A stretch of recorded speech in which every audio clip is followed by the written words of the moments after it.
And let's tell you as well that the French business community is, of course, eagerly awaiting those announcements we told you about in the news from President Emmanuel Macron later as he addresses the nation in a live televised speech. Many of those who've been forced to close during this lockdown will be hoping for some reprieve during the crucial Christmas shopping season. For more, let's talk to our business editor, Stephen Carroll, who joins us. Stephen, what exactly are we expecting then the President to say in terms of businesses?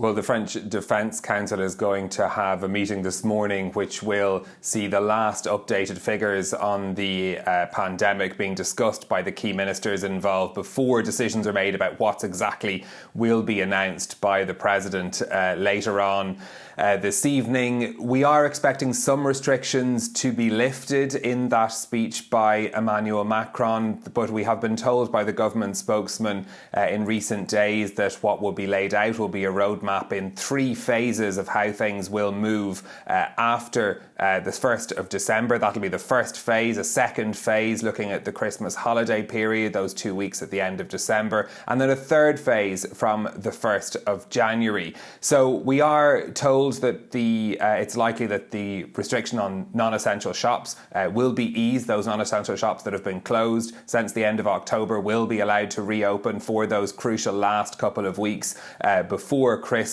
Not such good news expected though for the hospitality industry. Bars and restaurants expected to be told to remain closed except for takeaways for the coming weeks anyway, and that's because of the potential risk that poses to the spread of the virus, according to the government.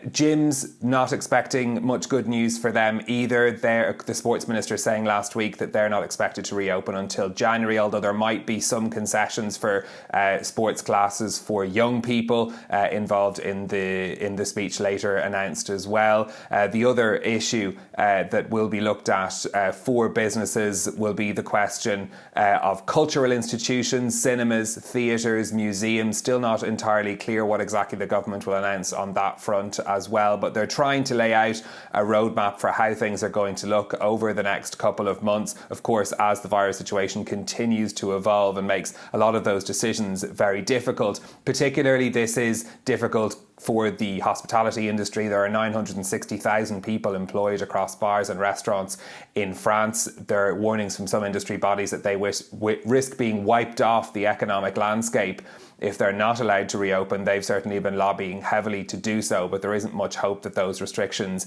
will be eased. The point that's going to be very difficult for a lot of business owners to digest after this speech is they've already had 9 months of difficulty related to the pandemic. If they do now have a roadmap for the next 2 months, there could be some very difficult decisions that they'll have to make, despite the government support that's in place, of how they view things in the new year and whether or not they'll be able to continue at all. Stephen, what sort of state then is the French economy in after second lockdown, as you said, but we've had almost a month of this second lockdown? Yeah, that's right. So we had seen economic activity bounce back in that period between July and September as restrictions had been lifted, but things starting to look more grim again thanks to the second lockdown. The latest update we have from the National Statistics Office, INSEE, says that economic activity is down around 13% in November. Now, that's a much smaller slump than what we'd seen during the first lockdown, when economic activity was down by around 30%. But INSEE predicts that in that last 3 months of the year, the last quarter of 2020, the French economy will shrink by around 4.5%, and that means overall for 2020 the economy will be around 9 to 10% lower or smaller than it was compared to last year. The French Finance Ministry actually thinks that slump could be even to the extent of an 11% slump in GDP as well. So the picture for 2020, pretty grim. Lockdown 2, though, not as difficult or as great an effect on the French economy, and that's partly because factories have been allowed to continue working, construction sites have been allowed to continue working, and the latest economic surveys sort of paint that picture that the manufacturing industry, while it did see a slump in activity, is still managing to function at a reasonably normal level, whereas services have taken a huge hit during this second lockdown, as so many things, like think about, for example, hairdressers being forced to close over the past month as well. So All of that, of course, important when it comes to jobs. There's forecasts of 900,000 jobs being lost in France this year because of the pandemic. And the point is the economic scars of this are going to last much longer. And because of the government support that's in place, many people's jobs have been held in suspension while businesses have been closed. And a lot of business owners are going to have to make decisions about what they're going to do next year. And that's going to have a further impact on jobs. We are expecting unemployment to continue rising. Finally then, Stephen, what about the markets? How are they reacting to all this?